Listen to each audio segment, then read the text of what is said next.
el gasto cardíaco, el retorno venoso, que están absolutamente, íntimamente ligados, y cómo se produce su regulación. Vamos a ver que mucho de lo que estamos hablando ya es un proceso de síntesis de los temas anteriores que hemos llevado.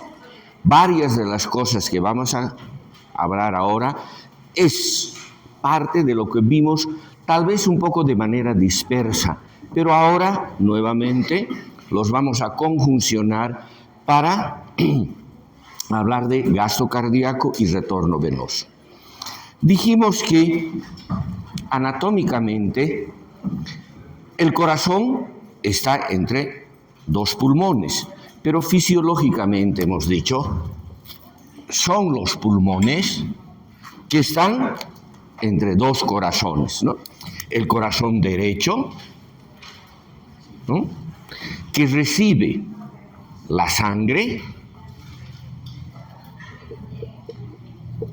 de toda la parte periférica de nuestro organismo, de todo el componente sistémico, ¿no? Recibe y va a mandar a través de la arteria pulmonar hacia los pulmones para que cumpla su función para la que ha sido diseñada: intercambio gaseoso, desprenderse del dióxido de carbono y ganar oxígeno. Esta sangre oxigenada pues va a llegar al corazón izquierdo, aurícula izquierda, y del ventrículo izquierdo va a ir hacia toda la circulación, ¿no? Aquí lo vamos a poner así, a toda la circulación sistémica. Como ven, siempre dibujo el componente venoso mucho más amplio, porque ese es lo correcto, ¿no ven? El 64% del volumen sanguíneo se encuentra en este territorio venoso. Solo el 13% está a nivel de arterias, arteriolas. Por eso decimos que el territorio venoso es un lugar de almacenamiento. Esa es una de las funciones del sistema venoso: poder almacenar o poder brindar sangre cuando un otro territorio de la circulación lo requiera. Gasto cardíaco es flujo. Por lo tanto, es muy importante pensar de una manera paralela con nuestra famosa ley de Ohm. ¿Recuerdan? Decíamos que el flujo es igual a ¿qué? ¿Recuerdan? A un gradiente de presión o diferencia de presión sobre resistencia, ¿no? Porque gasto cardíaco es flujo. Y flujo hemos dicho que se define como la cantidad de un volumen líquido que pasa por un determinado punto de un circuito en un tiempo determinado. Volumen por tiempo. En el ser humano generalmente usamos litros por minuto o mililitros por segundo. Entonces, flujo es igual gasto cardíaco también. El gasto cardíaco es un flujo. Hemos dicho, la diferencia de presión está dada del inicio del circuito, que es la aorta, y termina en la aurícula derecha. 100 de presión menos 1 igual 100. Y la resistencia periférica total es un PRU, ¿no? Por eso decimos que el flujo sería 100 ml por segundo. Normalmente usamos litros porque es mucho más fácil de usarlo, más comprensible, ¿no? Por lo tanto, siempre debe estar presente esta idea en nuestra mente, ¿no? Esto nos va a ayudar a entender bastante. Este gasto cardíaco ha ido a irrigar a todos los tejidos periféricos. Aquí estará el corazón, estará el riñón, estará el encéfalo, estará el territorio esplácnico, estará la piel, estarán los músculos, ¿no? Una vez que ha irrigado a todos estos órganos y tejidos, donde ha cumplido su función del intercambio de sustancias a nivel del lecho capilar, que también hemos visto un capítulo, debe retornar esta sangre y debe retornar a través de las venas cavas superior e inferior hacia el corazón derecho. Por lo tanto, fíjense que normalmente el retorno venoso y el gasto cardíaco son iguales. Normalmente tienen que ser iguales. Sale 5 litros por minuto, debe regresar 5 litros por minuto. Tal vez a excepción de algunos cuantos latidos, donde se puede almacenar o se puede sacar un poco de sangre del sistema pulmonar, pero después tiene que haber una equivalencia. Por lo tanto, el retorno venoso, aquí voy a poner gasto cardíaco, el retorno venoso es también un flujo y debo reemplazar en esa ley de Ohm. No debía haberla borrado. Flujo es igual a diferencia de presión o gradiente de presión sobre resistencia. Entonces, reemplazo como hemos aprendido en el colegio. El flujo será el retorno venoso. El retorno venoso va a ser igual a un gradiente, a una diferencia de presión que existe en un inicio de ese circuito y en un final de ese circuito. Entonces, aquí ya cambia un poco el contexto, porque decir dónde se inicia, cuál sería el que representa ese inicio de gradiente de presión. En el retorno venoso es la cantidad de sangre que existe en el territorio venoso. ¿Con cuánta cantidad de sangre está lleno el territorio venoso? Que va a generar una presión. Es obvio, ¿no ve? Cuanto mayor el volumen, mayor presión. Cuanto menor el volumen, menor presión. Como el aire que está en una pelota o en una rueda de una bicicleta. Y a eso se le llama presión media de llenado sistémico. Fíjense, estoy introduciendo ya un otro concepto, porque necesito tener un inicio del circuito. Y ese inicio del circuito, entonces, repito, es la cantidad de sangre que llena al sistema vascular. ¿Dónde va a terminar? Menos. ¿Dónde creen que termina? En la aurícula derecha, porque no hay más. Termina en la aurícula derecha, en la presión de la aurícula derecha. Y la presión en la aurícula derecha está dada por lo que conocemos como presión venosa central, ¿no ven? La presión venosa central, ¿no? Y sobre la resistencia al retorno venoso.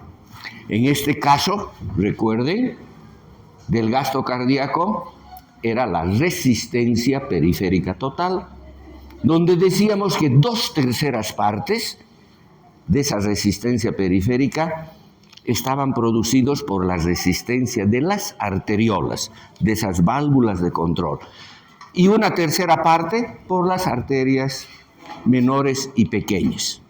Lo mismo, aquí hay una fuerza que se opone al retorno venoso. Es algo que evita que haya retorno venoso, como en todo circuito vascular, y a esa la llamamos el retorno venoso, que después lo vamos a ver con un poco más de detalle qué componentes tiene.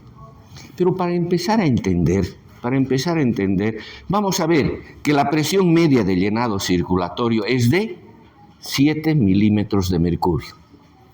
Menos ¿Cuánto es la presión en la aurícula derecha? 0 milímetros de mercurio. Y la resistencia al retorno venoso, obviamente se la saca calculando. Hemos visto que no hay ningún instrumento que permita medir de manera directa la resistencia en ningún circuito. Lo tenemos que hacer de manera diferente. Y es 1.4 milímetros de mercurio minuto litro. ¿Ya? Si nosotros hacemos la operación, nos va a dar los 5 litros por minuto, que son absolutamente coherentes con el gasto cardíaco. Pero, ¿qué en limpio debemos sacar de esto? Debemos sacar en limpio de esto que no es el corazón el que regula el gasto cardíaco normalmente, sino son los flujos sanguíneos en estos diferentes órganos y tejidos. Porque también hemos hablado en un capítulo que la regulación del flujo sanguíneo a través de los tejidos es algo intrínseco, propio de las necesidades o nutritivas o funcionales de los diversos tejidos. Si en ese momento se pone activo los músculos, la piel, etc., va a aumentar su flujo por su autorregulación, porque necesita cubrir sus necesidades metabólicas. Y en vez de estar consumiendo, por decirle, 1 litro, consumirán 3 litros. Esos 2 litros extra se tienen que sumar al retorno venoso. En vez de que esté llegando 5 litros, llegará 7 litros. Y sabemos que el corazón es un autómata por la ley de Frankie-Starling, que dice que dentro de límites fisiológicos el corazón elimina toda la sangre que le llega sin permitir un remanso retrógrado, o sea, en las venas. Eso dice la ley de Frankie-Starling. Por lo tanto, en situaciones normales de reposo, no es el corazón el que está regulando el gasto cardíaco, sino son los factores periféricos de la circulación que regulan ese gasto cardíaco. ¿Se entiende? Porque cada tejido está regulando su propio flujo sanguíneo, ¿no? El músculo le dirá, por ejemplo, ahora yo requiero 5 litros, porque estoy haciendo un ejercicio leve, estoy subiendo unas gradas. Esos 5 litros se le tiene que sumar a su gasto normal. Va a llegar 10 litros y como el corazón es un autómata, va a mandar los 10 litros. Pero nuevamente, siempre dentro de los límites fisiológicos, ¿no? Siempre dentro de los límites fisiológicos, que más o menos está en torno de los 13 litros de retorno venoso. Ese es su límite fisiológico. ¿Ya? ¿Cuál es el mecanismo de Frankie-Starling? El mecanismo es el por qué el corazón actúa como autómata. Y esto se lo ha visto en corazón, ¿no ve? Pero para resumir podemos decir que cuando le llega una mayor cantidad de sangre al corazón, las cavidades cardíacas se estiran, ¿no ve? Se distienden.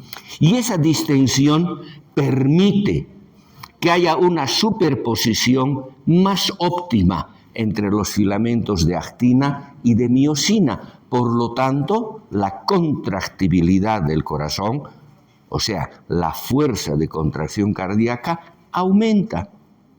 Y el otro mecanismo es que esta misma distensión aumenta la frecuencia cardíaca.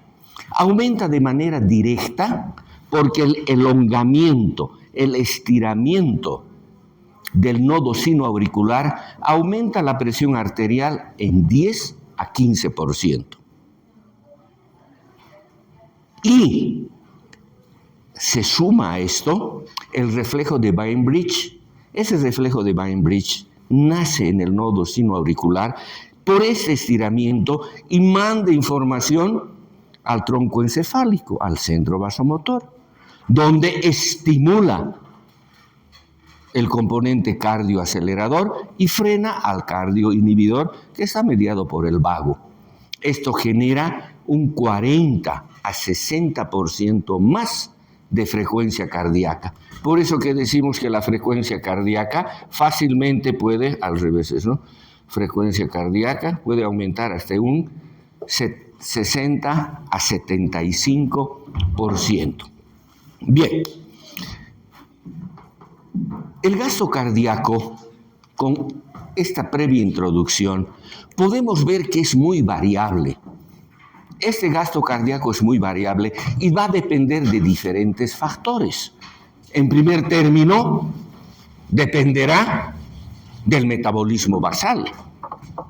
Todos nosotros tenemos un metabolismo basal, que es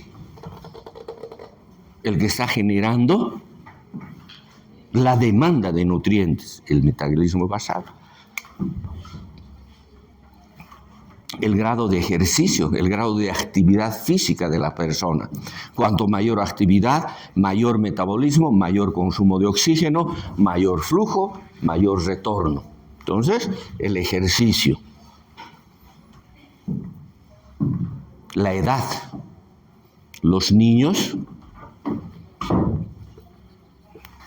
tienen una actividad muy grande de tipo muscular. Las personas de mayor edad disminuyen de manera considerable su actividad física. Luego, el tamaño de la persona, que generalmente expresamos en superficie corporal, ¿no? El tamaño. No es lo mismo el gasto cardíaco de una persona pequeña y de una persona mayor, un hombre y una mujer, ¿no? Una persona grande, una persona más pequeña. Todos estos factores modifican el gasto cardíaco. Podemos decir que en un hombre joven, el gasto cardíaco está alrededor de 5.6 litros por minuto y en la mujer 4,9 litros por minuto. Pero si consideramos el factor edad, podemos redondear esto y decir que el gasto cardíaco 5 litros por minuto. ¿Ya? 5 litros por minuto, porque además es mucho más fácil de recordar. Pero para los cálculos de gasto cardíaco no es conveniente esta variabilidad tan grande. Entonces se ha visto que se necesita una medición más precisa, una unidad de medida, tal vez ese es el concepto más correcto, una unidad de medida que se adecue a estas variaciones. Y se ha visto que lo que más se adecua es el tamaño de la persona, que se expresa como superficie corporal. Una persona de 70 kilogramos de peso,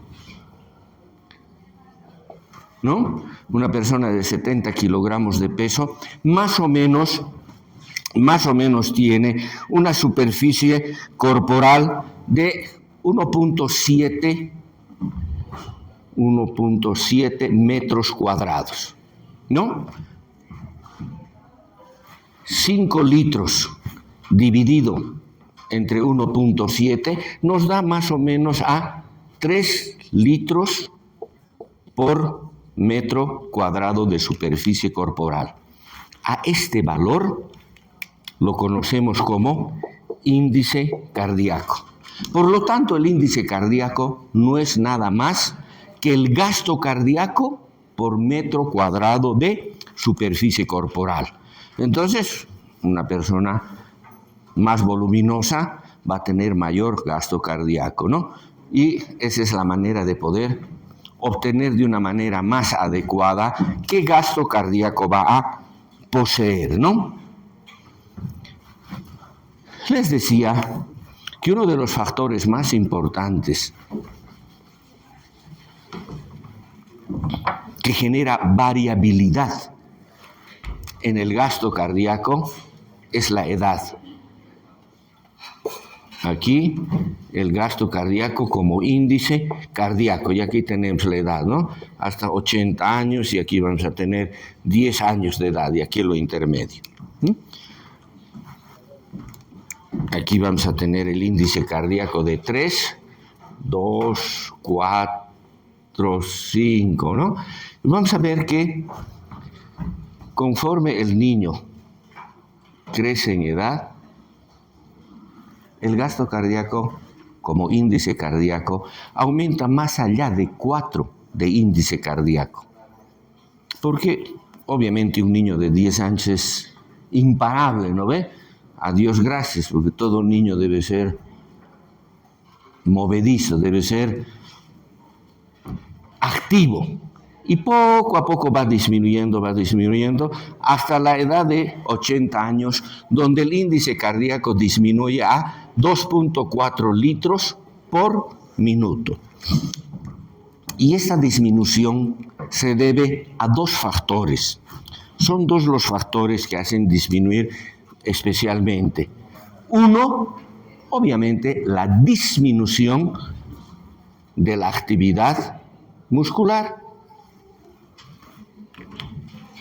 Una persona de 80 años no tiene pues la misma actividad que una persona de 30 o de 50. Tiene mucho menos actividad muscular. Esa menor actividad muscular también genera que haya una menor masa muscular. Tiene una menor masa muscular. Disminuye la masa muscular y por lo tanto disminuye la necesidad de un flujo sanguíneo mayor. Normalmente hemos dicho que entre el 30 al 40%, dependiendo de la persona, es músculo. Obviamente con la edad disminuye a mucho menos que ese 30%. Por lo tanto, tendrá que requerir una menor cantidad de flujo sanguíneo. ¿Ya? Eso es algo absolutamente normal y habitual. Bien.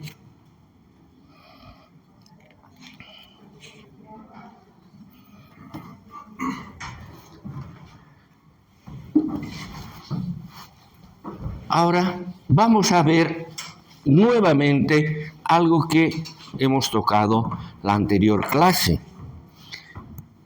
en el contexto de la regulación de la presión a largo plazo.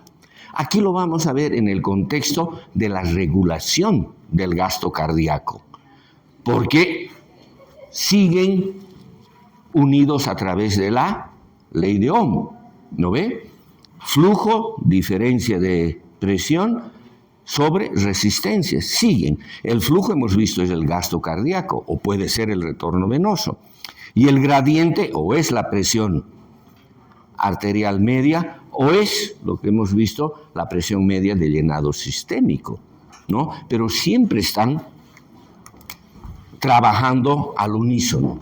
Si ustedes recuerdan, aquí está la resistencia periférica total en porcentaje, 100%, 200%, 50% menos, ¿no? 150 aquí iría, ¿no? Y aquí vamos a tener el gasto cardíaco y la presión arterial. Y decíamos que normalmente la presión arterial se mantiene constante, porque hemos visto que hay varios mecanismos de control que trabajan para ese propósito, evitan bajo muchos aspectos que la presión arterial se modifique, porque ese es el trabajo de esos sistemas de control, rápidos, intermedios, a largo plazo, ¿no? Su trabajo es mantener una presión arterial estable. Cuando la presión arterial es estable, el 100% de la resistencia está actuando, ¿no? Se intersecta a este nivel. Quiere decir, resistencia periférica normal, gasto cardíaco normal. Pero aquí tengo que poner la curva del gasto cardíaco. Y la curva del gasto cardíaco tiene esta característica. ¿Recuerdan? ¿No? Gasto cardíaco. Cuando el gasto cardíaco es normal, la presión arterial es normal, la resistencia periférica es normal, solo pueden cruzarse en ese punto de equilibrio. Pero ¿qué pasa cuando la resistencia periférica total disminuye? Por ejemplo, en la extirpación de extremidades, o el ejemplo más típico, en el hipotiroidismo, porque en el hipotiroidismo hay una disminución importante del metabolismo basal. Un hipotiroideo plenamente establecido puede tener el 50%, la mitad del metabolismo de una persona normal. Por eso que viven cansados, duermen 14, 16 horas al día, son perezosos, ¿no? Se mueven muy poco. Pero si la presión arterial se mantiene normal, el gasto cardíaco está disminuyendo. Porque sabemos que, y hemos visto, que gasto cardíaco, que es flujo, es igual a la diferencia de presión sobre la resistencia. Entonces, la fórmula nuevamente se aplica matemáticamente, ¿no? Si la resistencia periférica aumenta, como en este caso, el gasto cardíaco disminuye. Por eso que la presión arterial no se modifica, sigue nuevamente la curva.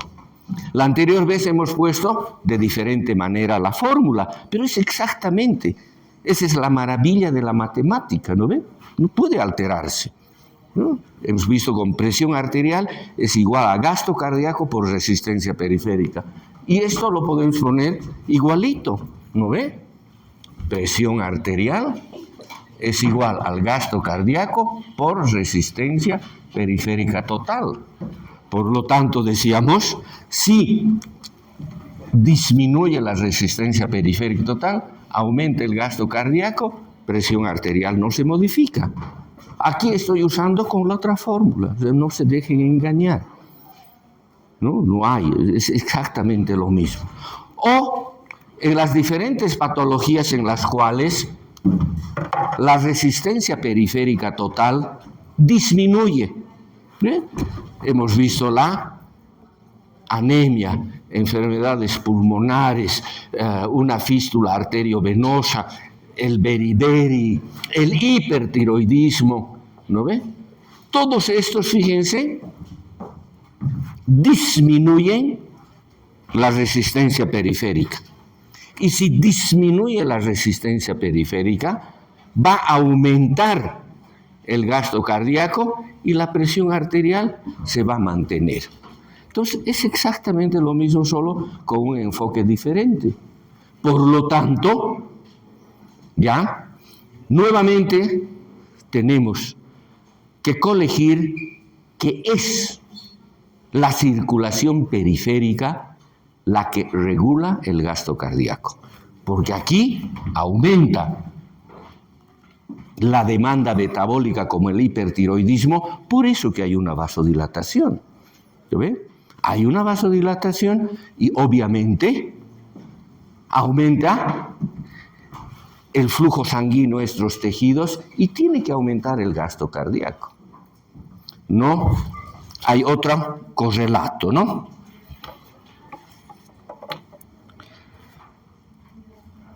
Vamos a ver ahora que este gasto cardíaco tiene límites a los cuales puede alcanzar.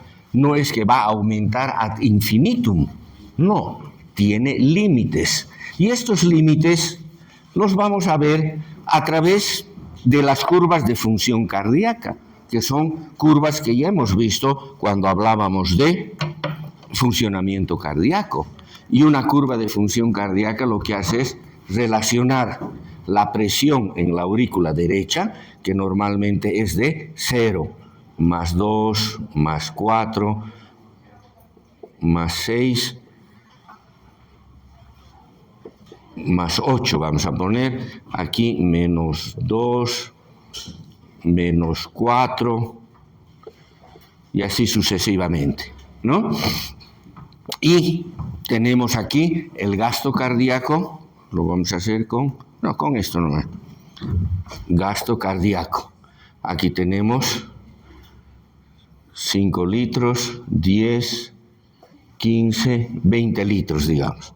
Entonces, vamos a ver que la curva del gasto cardíaco normal es que para 0 milímetros de mercurio de presión en aurícula derecha, esta tiene más o menos esta forma, ¿no ve? Uy, mucho me pasó. Tiene que ir solo hasta 13 litros por minuto.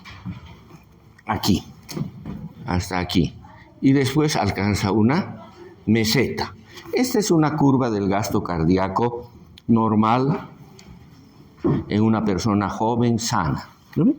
¿Qué significa eso? ¿Qué significa?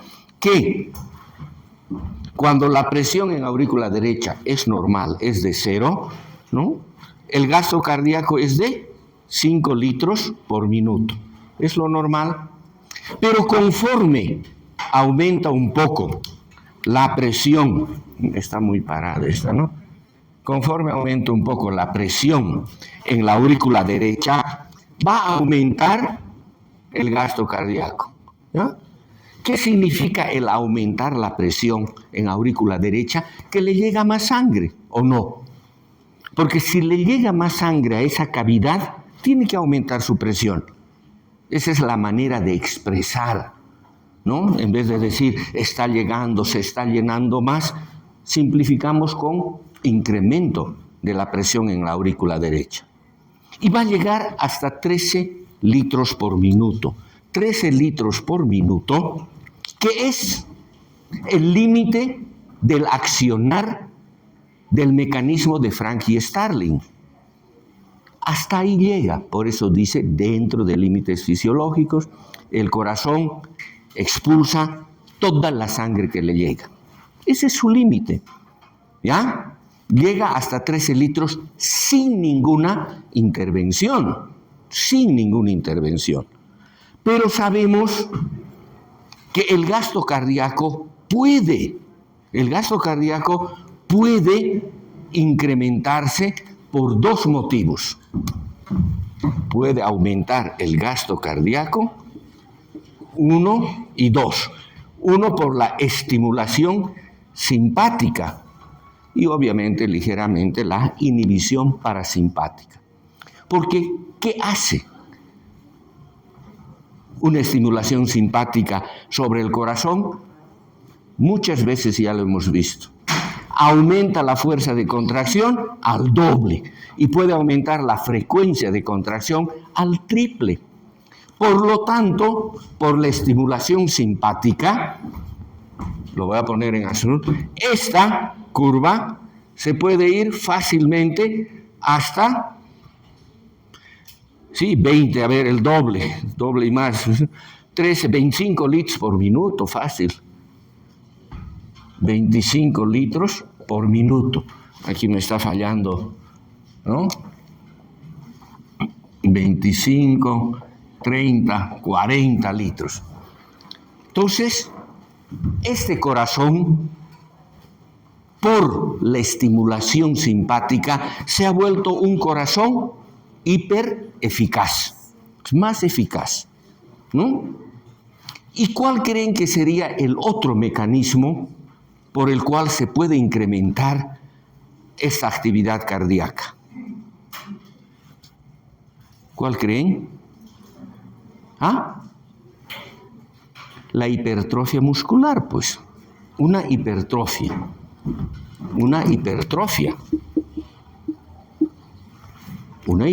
absolutamente fisiológica, como sucede con los deportistas, ¿no?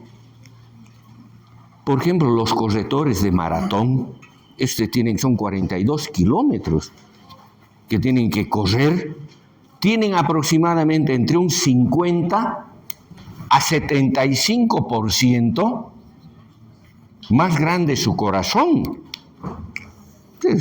tienen un corazón que no les cabe en el pecho, esos deportistas, ¿no?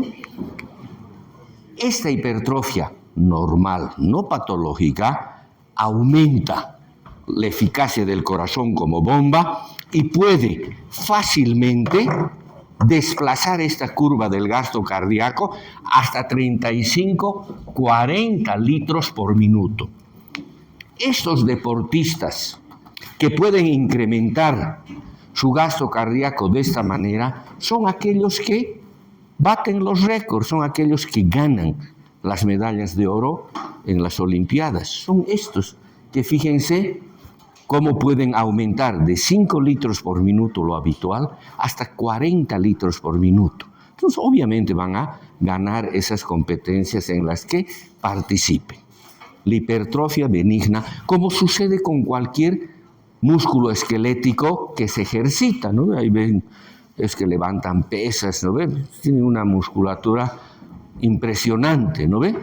Obviamente a veces le yapan con esteroides anabolizantes, y por eso que es un gran trabajo que tienen los jueces de estas competencias, de ver que realmente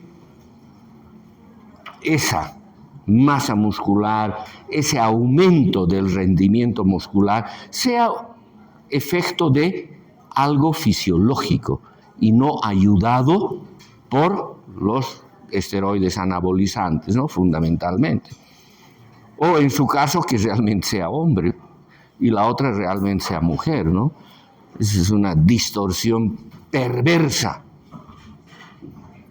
El decir que un hombre se transforma en una mujer y comienza a ganar medallas. Eso es una aberración, ¿no? Como esa boxeadora, ¿no? Eso es contra natura y es poco ético. Pero lamentablemente las cosas se manejan con dinero, ¿no ve? ¿Cuánto dinero correrá ahí para que a un hombre lo vuelvan mujer y gane las Olimpiadas? Pues es algo perverso, no está bien. Como médicos nosotros debemos absolutamente condenar, porque además es una ofensa al sexo femenino, es una ofensa. Y las mujeres merecen absoluto respeto, consideración y admiración de los varones. Ese debe ser el principio que debe regir la vida de los hombres. Ese es el principio. Por tanto, eso hay que ir en contra de eso, ¿no? Hay que ir en contra de eso. Bien, pero así como existen factores que generan un corazón hipereficaz, también obviamente van a haber factores que producen corazones hipoeficaces. Quiere decir que con un mismo grado de llenado auricular, o sea, con una misma presión en la aurícula derecha, eliminan mucho menos volumen sistólico, o sea, mucho menos gasto cardíaco. Y ahí pueden poner cualquier cantidad de patologías cardíacas, o sea, debe estar la mayor parte del índice de un libro de cardiología, ¿no ve? Valvulopatías congénitas, valvulopatías adquiridas, taponamiento cardíaco, miocarditis, hipertensión arterial, etcétera, etcétera. Todas las que hagan un corazón débil van a generar un corazón obviamente hipoeficaz y la curva del gasto cardíaco se va a venir para abajo, ¿no? Bien. Para que esto funcione de manera adecuada, es muy importante que la presión arterial no se modifique. Por eso que les he mostrado la curva que hemos visto en la anterior clase y ahora, que una presión arterial constante hace que la variabilidad de la resistencia periférica es compensada variando el gasto cardíaco. ¿Recuerdan? Por lo tanto, es necesario que la presión arterial esté regulada entre límites muy estrechos para que las vasodilataciones que ocurran en estos diferentes tejidos puedan asegurar un incremento del flujo sanguíneo. un incremento del gasto cardíaco. Porque si falla la presión arterial, no podemos asegurar que las vasodilataciones lleven más líquido. Yo siempre hago el parangón con el flujo de agua en las casas, ¿no ven? Bueno, no tenemos una presión muy adecuada de agua en la ciudad, ¿no? Ese mapa nos toma el pelo, creo, nos cobra como que, pero no nos da una buena cantidad ni con una presión adecuada. Por eso que cuando uno abre varias pilas en su casa, ¿qué pasa? Disminuye el flujo a través de cada pila, ¿o no? Y a veces justo cuando uno se está bañando, pues se les ocurre abrir todas las pilas, ¿no ve? Y comienza a gotear de la ducha, ¿no? ¿Qué hacemos para evitar eso? Vamos y nos compramos una bomba, ¿no ve? Una bomba que asegure que esa presión no va a fallar. Son bombas automáticas ahora, obviamente, para ahorrar energía eléctrica, ¿no? Entonces uno abre una pila, no baja mucho la presión y no se activa nuestra bomba de agua. Pero si abre 2, 3 pilas, comienza a funcionar la bomba y nos genera una presión uniforme. Y así podemos usar en 2, 3 ambientes, en el baño, en la cocina, en el patio, y no hay una caída del flujo.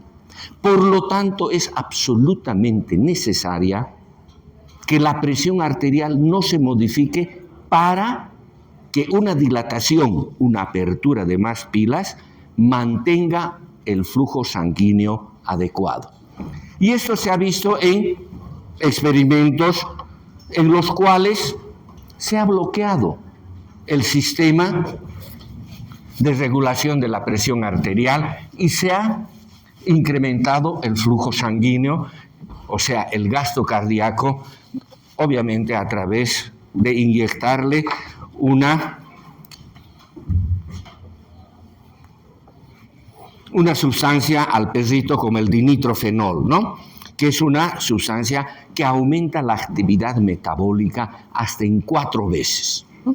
Entonces nosotros vamos a tener aquí la curva del gasto cardíaco, aquí gasto cardíaco y aquí presión arterial. Este es el gasto cardíaco normal, la presión arterial normal, ¿no? Estaba aquí y se le da el dinitrofenol. Este perrito que está con todos sus sistemas de control de la presión arterial funcionando. Se produce 4 veces más el consumo metabólico en estos tejidos y obviamente va a aumentar el gasto cardíaco en 4 veces. Pero como el sistema que controla la presión arterial está funcionando, la presión arterial no se va a modificar. Sigue en los 100 milímetros de mercurio. Pero ¿qué pasa si le bloqueamos este sistema de control de la presión arterial? Se le da el dinitrofenol aquí también y vamos a ver que la presión arterial va a caer al 50% porque se ha dilatado, porque ha aumentado el consumo metabólico. Se han vasodilatado esos vasos y vamos a ver que el gasto cardíaco apenas aumenta en 1.6 veces. Esto es absolutamente gráfico, que nos indica que es necesaria el mantenimiento de una presión arterial constante para que aumente el gasto cardíaco. Si no mantenemos una presión adecuada, el gasto cardíaco apenas sí puede incrementarse, ¿no?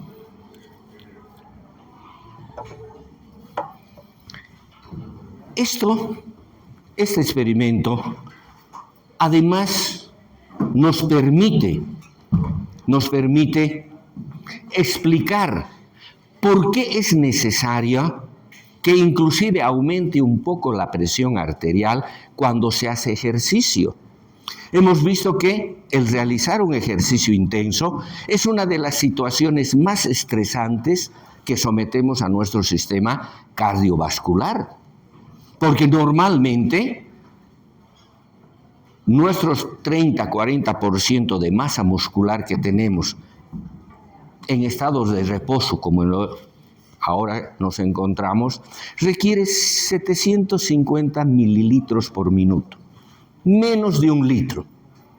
Pero si uno hace un ejercicio fuerte, extenuante, fácilmente puede subir a 14, 16, 18 litros por minuto.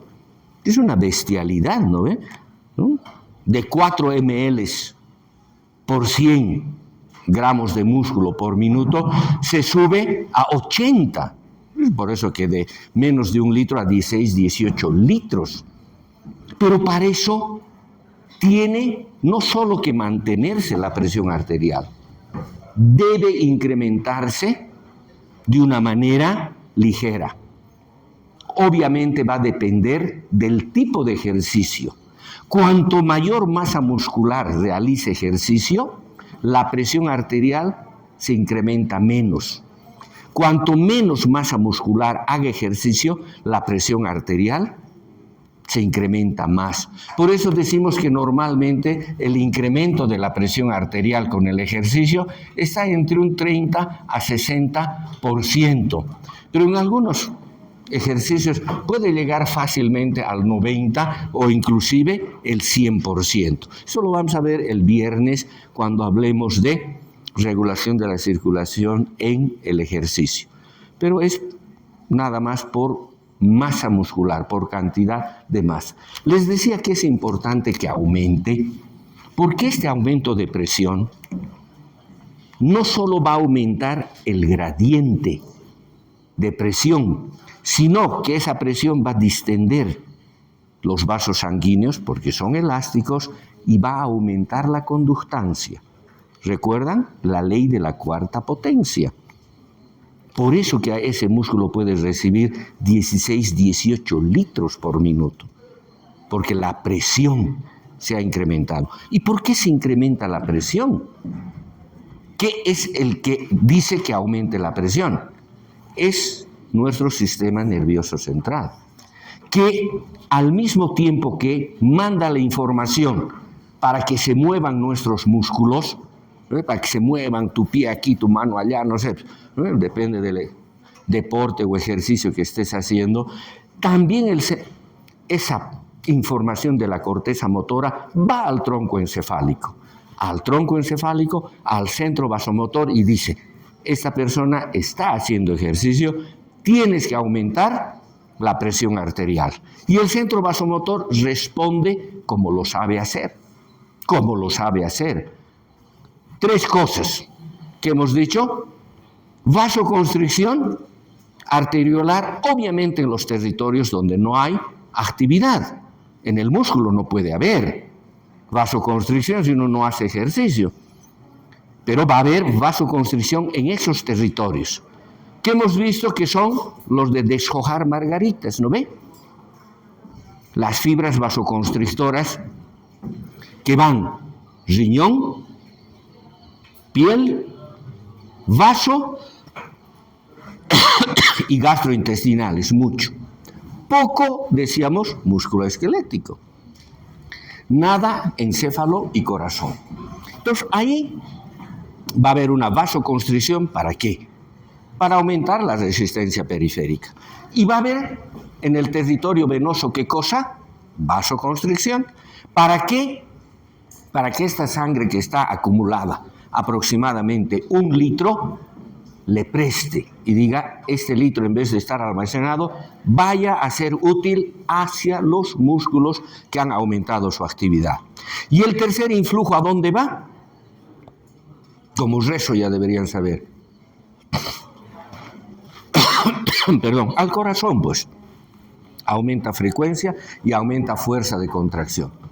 Por lo tanto, en el ejercicio es sumamente importante que aumente la presión arterial.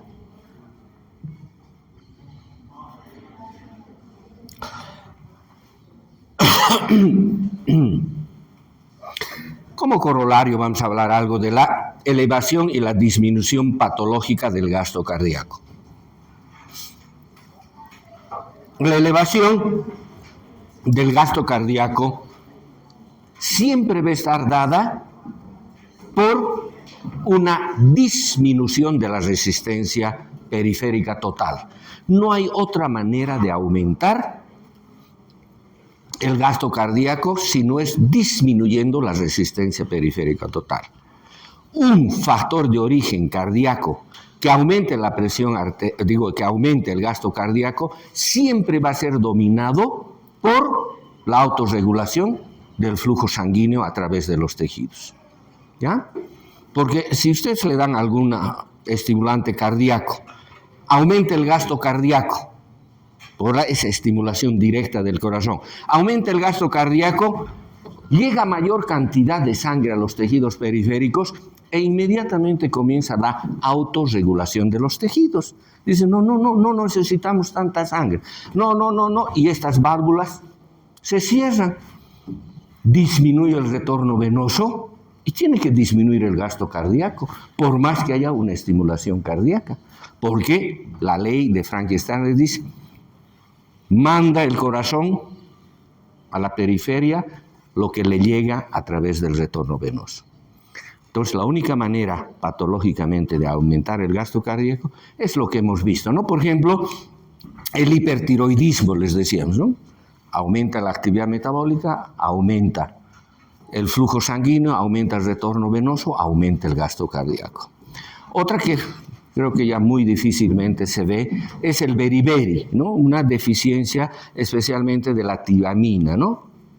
Pero también tal vez las otras del complejo B, la riboflavina y la niacina, que son cofactores muy importantes para generar el ATP. Por lo tanto, no hay energía y hay una vasodilatación importante para aumentar la llegada de sangre para compensar esa caída de formación de ATP. Lo otro hemos visto también es la apertura de una fístula arteriovenosa. Obviamente aumenta el retorno venoso si nosotros creamos otra vía paralela, aumenta el gasto cardíaco. Otro factor importante, y que sí lo vemos a veces con frecuencia, es la anemia. La anemia aumenta el gasto cardíaco. ¿Por qué? Porque la anemia, debido a la deficiencia del número de glóbulos rojos, disminuye la viscosidad de la sangre.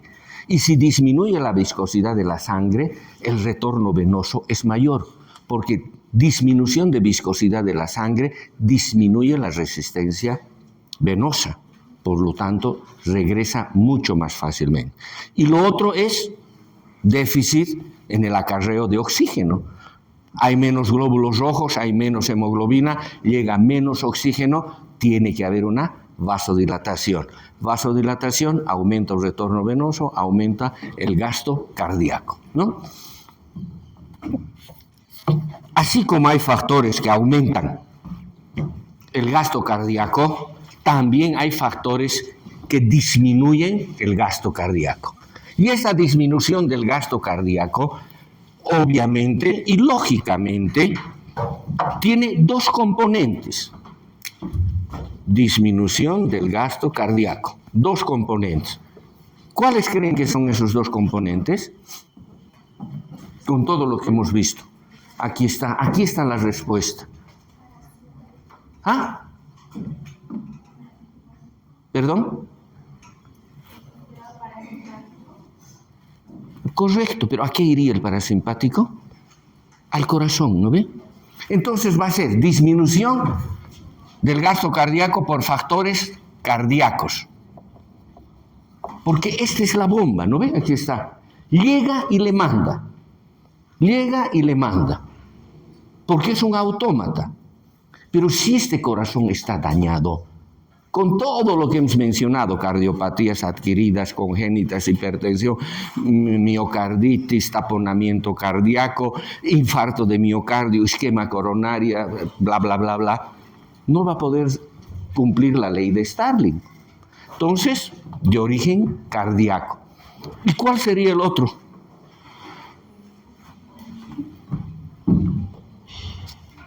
El periférico. O sea, lo que afecta el retorno venoso. No hay más. Nuevamente, la medicina es lógica e imaginación. No hay más. Ahora, como les decía, cardíacos aquí, todos los que hemos mencionado. El retorno venoso. ¿Por qué puede disminuir el retorno venoso? ¿Ah? ¿Cuál creen que es la causa más importante de disminución del retorno venoso? ¿Perdón? Aumento de viscosidad de la sangre. Está muy bien, ¿no? Está muy bien, pero eso es lo difícil. La hiperviscosidad dependiente de las alteraciones fundamentalmente del componente proteico de la sangre. Eso es lo raro. Siempre como médicos tienen que pensar en lo más común. ¿No? Me duele la cabeza. No hay que pensar, será un tumor. ¿Estás resfriada? Sí, doctor. Es resfrío. Lo más común. ¿No? O me han hecho renegar, ¿no? Tensional. Pero no puede ser un aneurisma. No, hay que ir a lo más común. Eso dice la lógica. No podemos ir de lo difícil a lo fácil. Tenemos que ir, el diagnóstico diferencial debe ir de lo más frecuente a lo más raro. Lo más frecuente que disminuye el retorno venoso es la disminución del volumen de sangre. Si en vez de llegar 5 litros por disminución del volumen llega a 4, ha disminuido, obviamente, el gasto cardíaco. Disminución del volumen sanguíneo y el más frecuente, obviamente, es una hemorragia. El más frecuente es la hemorragia, pero también puede haber disminución del volumen sanguíneo por una pérdida excesiva de volumen líquido. Las diarreas, ¿no? Unas gastroenteritis que por ir a comer en la calle, ¿no ve? Es más sabroso, ¿no ve? Pero las consecuencias, ¿no?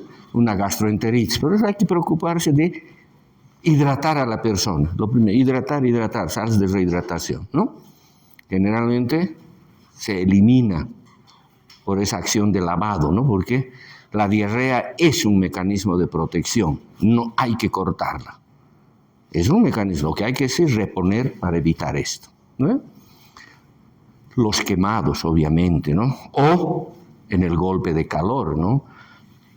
La temperatura no repone la cantidad de líquidos y pueden tener vaídos, ¿no? La hemorragia, disminución del volumen sanguíneo. ¿Cuál puede ser otro factor que disminuya el retorno venoso?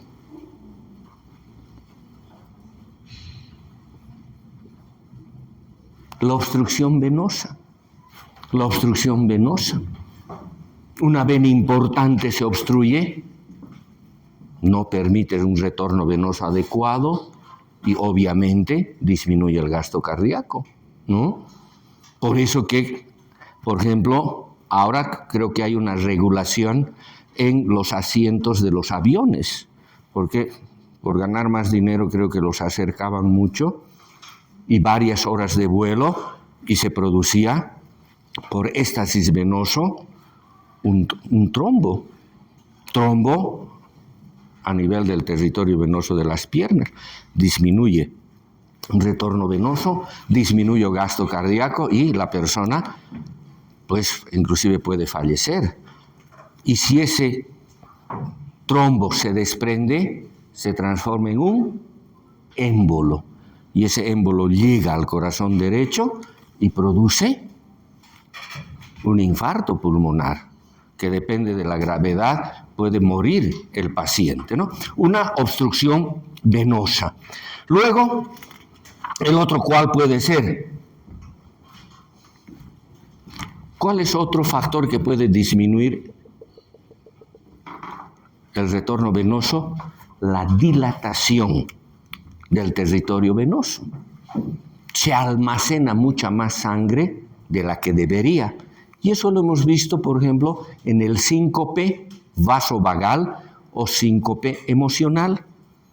¿No ve? Donde un disturbio a nivel encefálico, en el área fundamentalmente afectiva, manda una información a las fibras vasodilatadoras simpáticas, que están distribuidas fundamentalmente en los músculos. Se dilata, se encharca la sangre y ¡pum! Al suelo la heroína de la película, de la novela, ¿no ve? Porque además vagal, porque el vago disminuye frecuencia, disminuye fuerza de contracción, disminuye el retorno venoso, disminuye el gasto cardíaco y obviamente el desvanecimiento o vaído emocional. Y la otra disminución del gasto cardíaco a más largo plazo es lo que les comentaba antes, la disminución con la edad.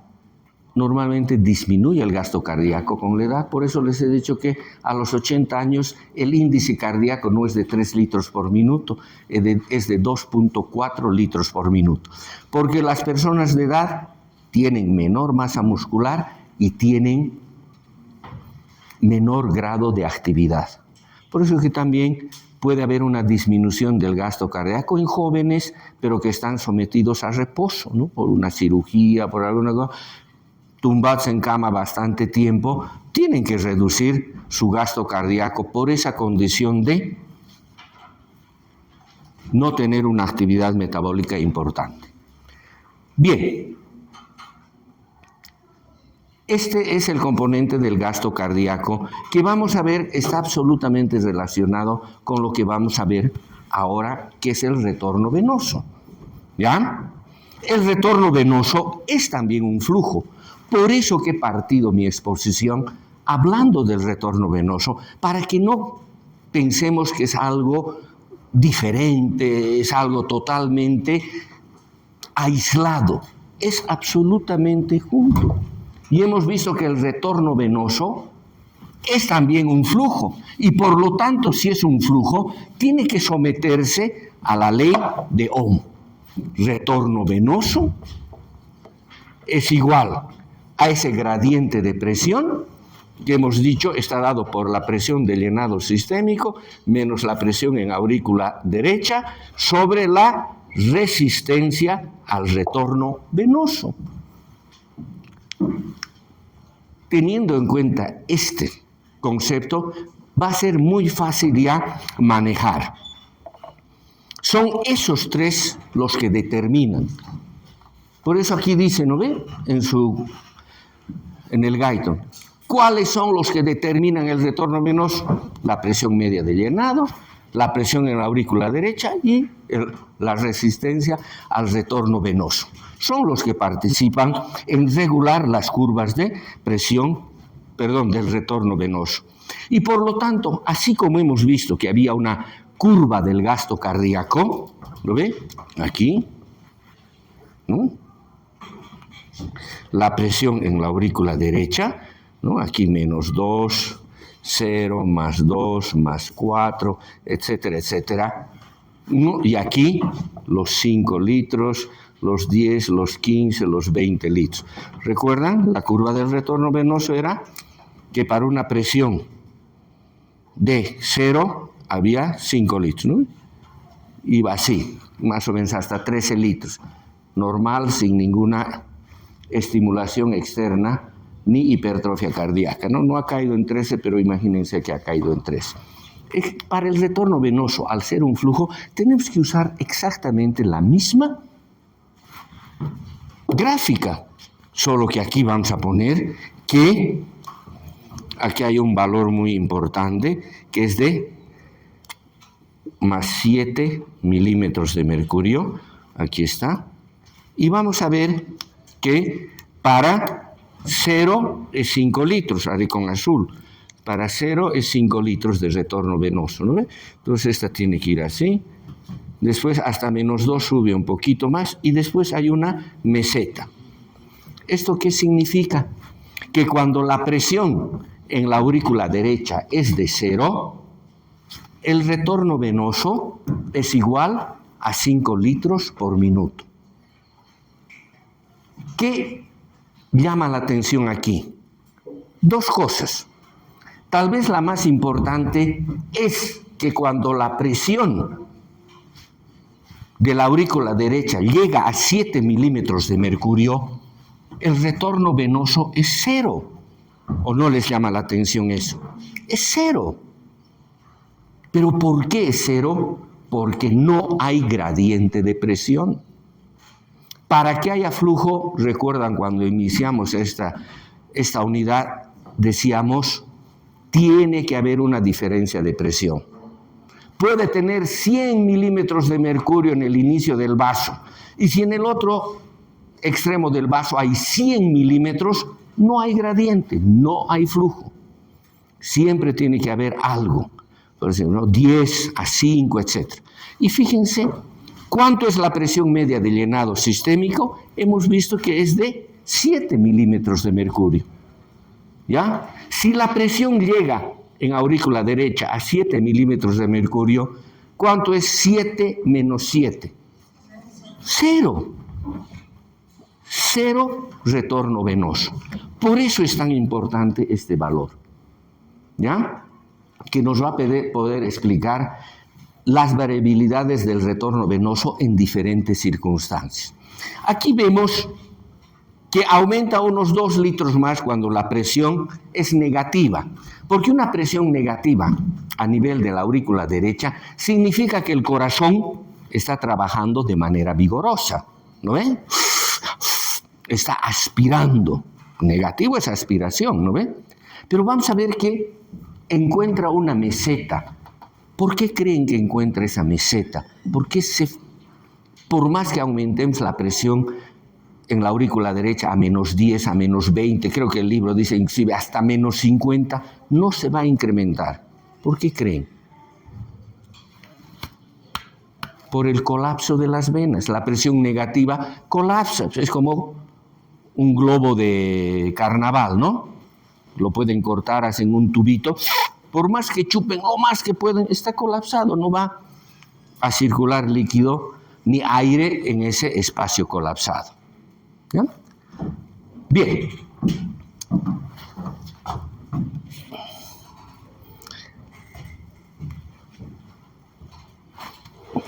Esta presión media de llenado sistémico,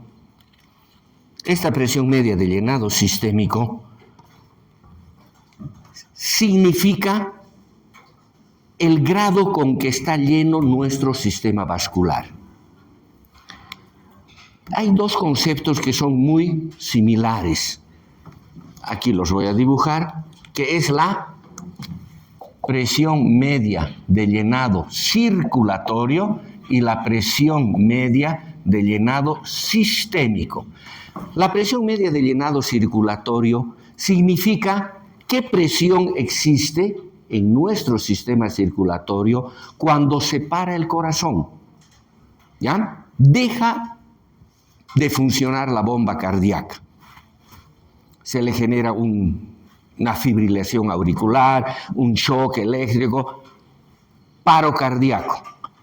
Después de unos cuantos segundos, al no haber una bomba que funcione, es lógico que todas las presiones en todas partes de este circuito van a equilibrarse. Por lo tanto, si uno mete una aguja a la aurícula, al ventrículo, a la aorta, a la vena, etc., va a tener la misma presión, porque esa es la presión no acelerada, es lo que se ha detenido. ¿Ya? Se ha detenido. Y ese valor es de 7 milímetros de mercurio. Experimentalmente han extrapolado al ser humano y bueno, estamos de acuerdo con 7 milímetros de mercurio. Ojo, cuando la circulación está llena con 5 litros de sangre. ¿Me entienden?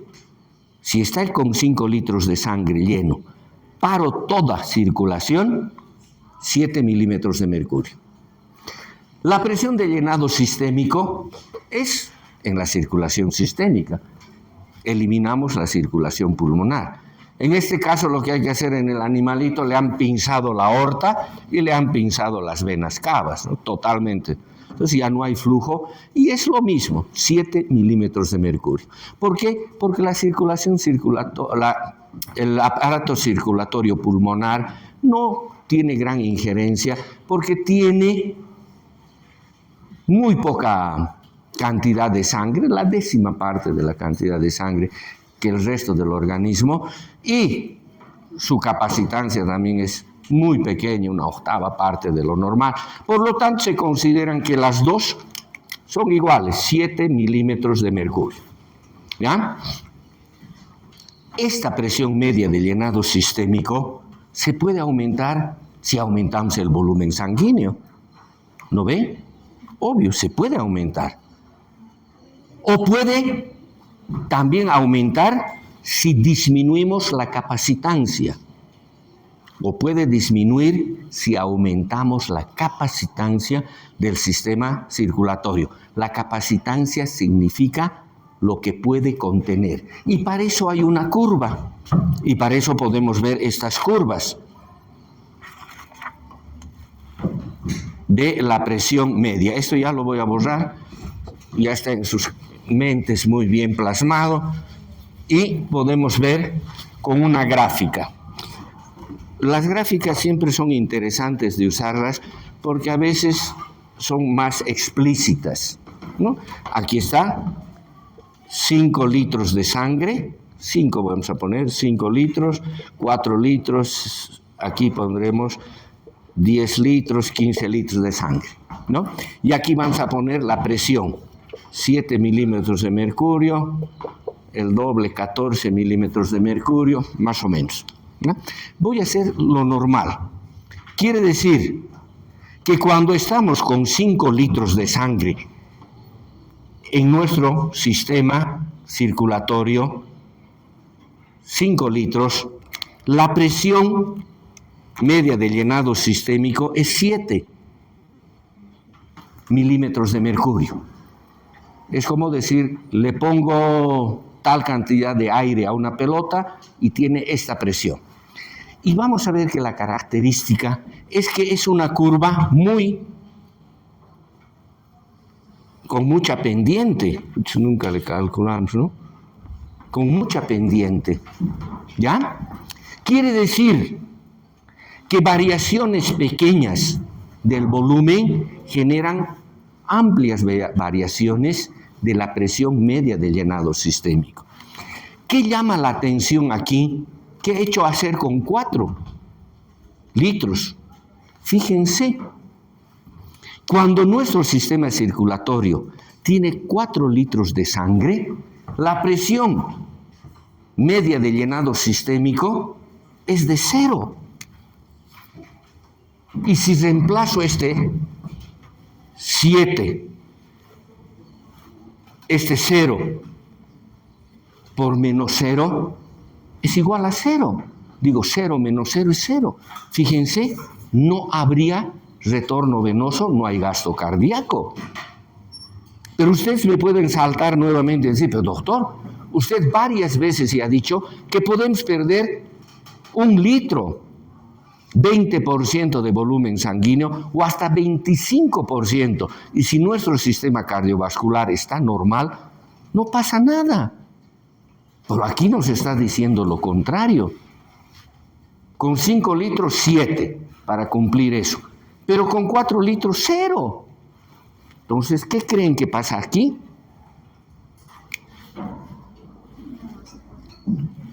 La estimulación del sistema nervioso simpático. La estimulación del sistema nervioso simpático produce una vasoconstricción arteriolar y una vasoconstricción venosa. Por lo tanto, esta curva se desplaza, no, con otro color tiene que ser, esta curva se va a desplazar así. Y vamos a ver que con los 4 litros, la presión media de llenado sistémico sigue siendo 7 milímetros de mercurio. Por lo tanto, esta curva va a seguir funcionando de manera normal. En el lado opuesto puede haber la inhibición simpática, donde desplaza la curva hacia la derecha. Y vamos a ver que con estos 5 litros, la presión de llenado sistémico estará en más 4 milímetros de mercurio. Los mismos 5 litros. están llenando menos. ¿Por qué? Porque la capacitancia del sistema vascular se ha ampliado, la bolsa ha crecido. Lo del vaído emocional o síncope vasovagal, ¿no? Fibras vasodilatador, se dilata y ¡pum!, la persona cae. ¿Ya?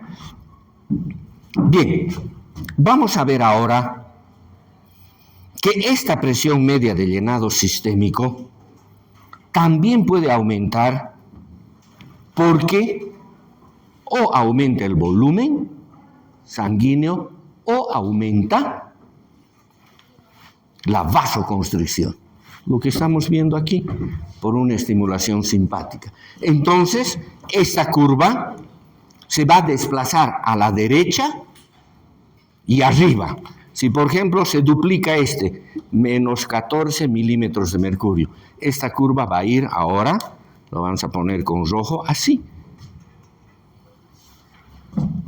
Y va a ir ahí hasta los 13 litros por minuto, que es el funcionamiento normal del corazón sin actividades extras, ¿no ve? Ahora, si baja a 3.5, obviamente esta se vendrá aquí, ¿no ve? La curva disminuye el retorno venoso. Aumentamos la presión media de llenado sistémico, aumenta el gradiente de presión. Aumenta el gradiente de presión. Si ustedes sacan esto, 14 menos 0 es 14, dividido entre 1.4, 1.7, ¿no? Ya se me ha ido. Obviamente va a ser el doble del retorno venoso y más, 2.5 veces. Ahora vamos a ver este componente que no lo hemos olvidado, sino que lo estamos dejando para el último, la resistencia al retorno venoso. La resistencia es esa fuerza que se opone. ¿Y por qué está dada esa resistencia? Por dos componentes. Por la resistencia del propio territorio venoso, ¿ya? La resistencia al retorno venoso aquí, por las venas, que genera 2/3 de la resistencia, pero también por las arteriolas y pequeñas arterias que generan 1/3 de esa resistencia. Sí, aquí voy a borrar esto.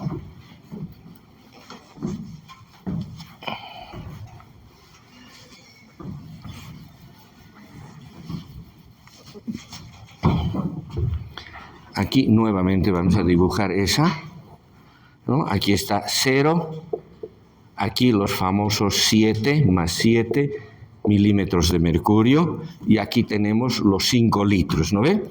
Hemos visto que la curva del retorno venoso normalmente sale de 7, con 0 es 5 y unos 2 más va, cuanto más negativa sea la presión, ¿no? Porque la resistencia es la fuerza que se opone.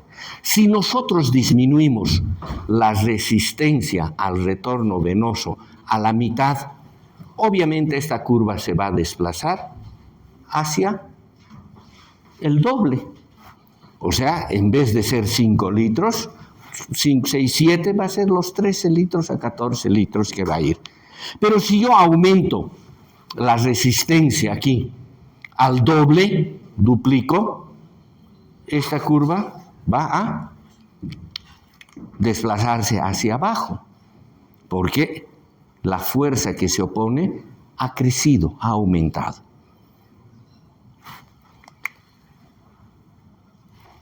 ¿Qué nos indica esta curva también?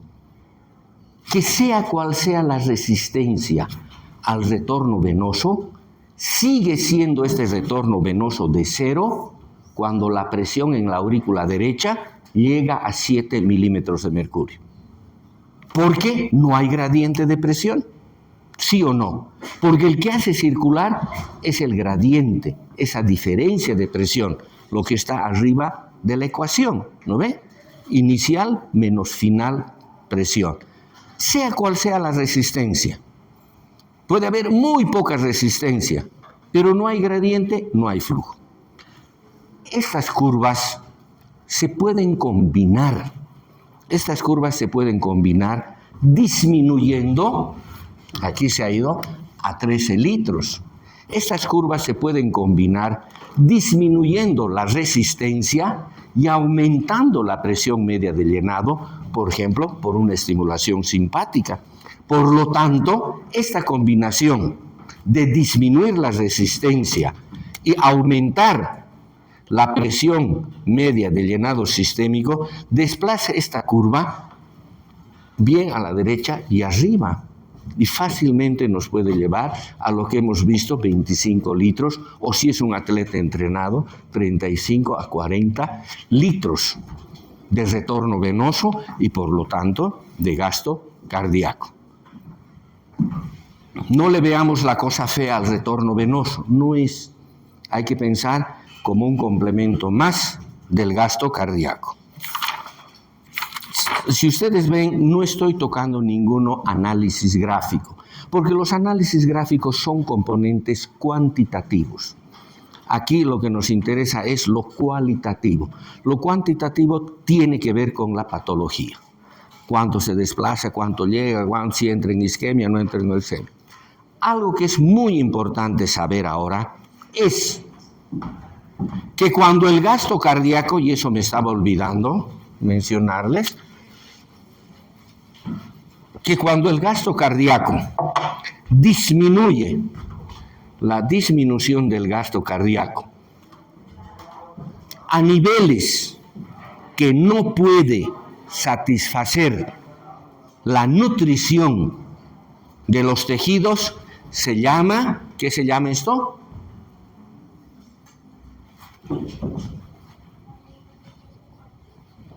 Shock circulatorio.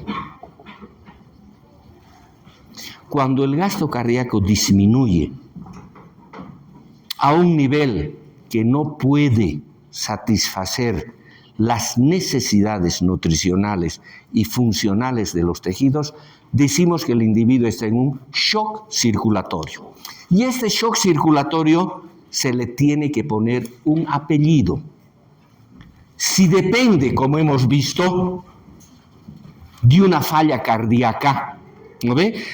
Miocarditis, infarto de miocardio, isquemia coronaria, etcétera, etcétera, se llama un shock circulatorio cardiogénico. Es el corazón. Si es un shock que ha dependido esta disminución del gasto cardíaco por una hemorragia, ese será el shock hemorrágico. ¿No ve? Puede ser que sea dependiente de una alteración del sistema circulatorio por una agresión muy grave de tipo séptica. El shock, ¿qué se llamará? Séptico, grave. La mayor parte mortal, pues significa que el comprometimiento de todo el organismo. ¿No ven? Puede ser un shock anafiláctico, ¿no ven? Un shock anafiláctico que produce un bloqueo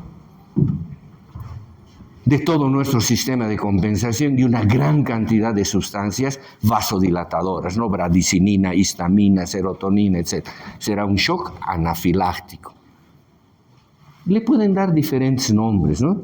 Un shock traumático, digamos, ¿no? Porque la lesión de muchos tejidos produce liberación de sustancias que generan este comprometimiento del gasto cardíaco. Entonces, shock circulatorio, no hay cantidad suficiente de sangre para nutrir los tejidos. Y dependiendo de la causa, le damos su apellido. Existen diversos métodos para medir el gasto cardíaco. También hemos visto que había, en la primera sección que hemos visto de esto, los medidores que se aplican de manera externa a la aorta, a la cava, y que miden el flujo. Era el medidor electromagnético o el medidor ultrasónico. Se puede usar, ¿no? Obviamente a nadie le va a gustar que le abran el pecho y para ponerle y medir su gasto cardíaco. Entonces se utilizan métodos indirectos. El más comúnmente que se empleaba era el método de Fick. por la diferencia arteriovenosa, que es, lo vamos a comentar muy brevemente. Aquí está la vena y aquí está el arterial y esto obviamente son los pulmones. ¿Ya? En primer lugar se determina cuánto oxígeno cede, cuánto oxígeno, vamos a hacer con verde, cede los pulmones a la sangre. Normalmente se calcula que son 200 ml por minuto. Ese pulmón le da a la sangre, llévate estos 200 ml por minuto. Se determina la concentración de oxígeno en el territorio venoso y es 160 ml por litro. Se saca la concentración del componente arterial y es 200 ml por litro. Cada litro que ha atravesado en un minuto, ¿cuánto oxígeno ha recibido de esta donación? 40. 200 menos 160 es 40, ¿no ve? 40 ml por minuto. Y si está dando 200, está regalando 200 ml por minuto, ¿cuántos litros han tenido que pasar? 5. Colegio, ¿no ve? Colegio. Es 200 dividido entre 40 da 5. Quiere decir que han tenido que pasar 5 litros por minuto para llevárselo estos 200 de donación de oxígeno. Obviamente hay que sacar la muestra sanguínea de preferencia de la arteria pulmonar y la sangre arterial de cualquier arteria periférica, ¿no? Pero como les decía ahora, por ejemplo, la ecocardiografía ha avanzado con la tecnología de una manera impresionante, ¿no? Los ecocardiógrafos se aplican por fuera, alguna vez con un transductor esofágico, ¿no? Se le hace tragar y se le pone axito al lado del corazón. Y esos aparatos de ecocardiografía pueden medir el espesor de las cavidades cardíacas, el diámetro de las cavidades cardíacas, puede medir el volumen sistólico. Volumen sistólico por frecuencia cardíaca es igual a gasto cardíaco, ¿no? Es 70 ml por 72 latidos por minuto, son casi los 5 litros por minuto. O sea, la ecocardiografía es una maravilla, ¿no? Es una maravilla de aparato porque da una perspectiva de un estudio dinámico del componente cardiovascular importantísimo. Otro que posiblemente ya esté en desuso es la impedancia eléctrica de la caja torácica, ¿no? Por variaciones de esos flujos de corriente que creo que ya está en el olvido, ¿no? Bien, justo a tiempo. ¿Alguna pregunta? ¿Algo que quieran aclarar? Bien, el viernes entonces vamos a continuar, porque creo que no sé qué está pasando con las elecciones de los consejeros, ¿no ve? De la carrera de medicina. Creo que han impugnado, que no han impugnado, no sé. Voy a averiguar, porque obviamente el comité electoral es dependiente de la carrera de medicina, ¿no? Pero creo que estaban queriendo posponer alguna cosa. Pero de todos modos, el viernes nosotros acabamos con ruidos cardíacos y regulación de el flujo sanguíneo gasto cardíaco durante el ejercicio, que ya es una compilación de todo esto. O sea, no vamos a hablar grandes novedades, diríamos, sino es esa conjunción, como ahora lo hemos hecho. Creo que el único que hemos puesto de nuevo es esa famosa presión media de llenado circulatorio y sistémica. Después todos los otros componentes ya lo sabíamos. Pero la represión del grado que tenga o no tenga el aparato circulatorio, ya teníamos una idea, solo que no sabíamos cómo llamar, ¿no? Bien. Nos vemos el día viernes